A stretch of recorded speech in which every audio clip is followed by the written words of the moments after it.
दोस्तों, पश्चिम बंगाल की राजनीति में बड़ा राजनीतिक खेला हुआ है। पश्चिम बंगाल विधानसभा चुनाव में भारतीय जनता पार्टी ने बेहतरीन प्रदर्शन करते हुए अपने इतिहास की पहली जीत दर्ज की है। बीजेपी ने रिकॉर्ड 206 सीटों पर जीत दर्ज की है। वहीं ऑल इंडिया तृणमूल कांग्रेस को 81 सीटों पर जीत नसीब हुई है।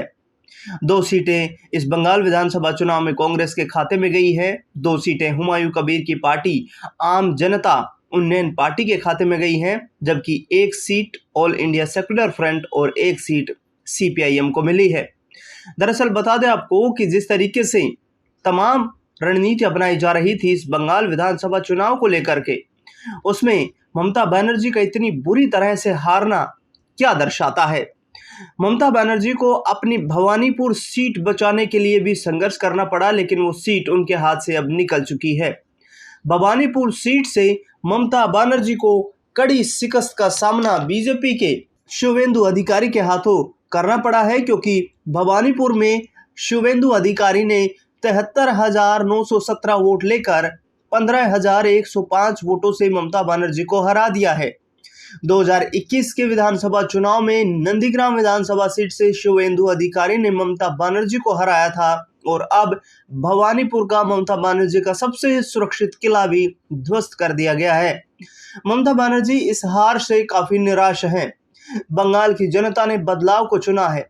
ममता बनर्जी ये कहती हैं कि भारतीय जनता पार्टी ने पूरे सिस्टम का इस्तेमाल किया है, लेकिन भवानीपुर जैसा मजबूत किला ढह जाना कहीं ना कहीं ये दर्शाता है कि 15 साल का ममता बनर्जी का शासनकाल, जिससे पश्चिम बंगाल की जनता कहीं ना कहीं नाखुश नजर आ रही थी।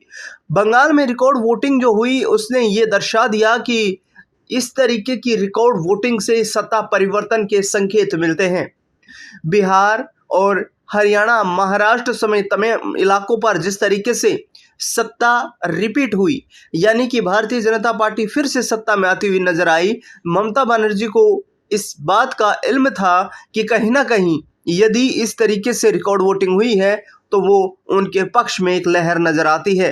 लेकिन ममता बनर्जी को भी शायद इस बात का अंदाज नहीं होगा कि 216 सीटें जीतकर प्रचंड बहुमत के साथ 2021 में सरकार बनाने वाली टीएमसी का हर्ष ये होगा कि वो पार्टी 2026 के चुनाव में आधी सीटें भी नहीं जीत पाएगी।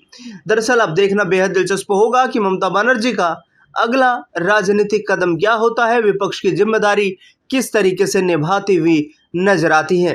बंगाल की इस बीजेपी की जीत और टीएमसी की हार पर आपका क्या कुछ मानना है, वो हमें आप कमेंट बॉक्स में बताना बिल्कुल भी ना भूलें।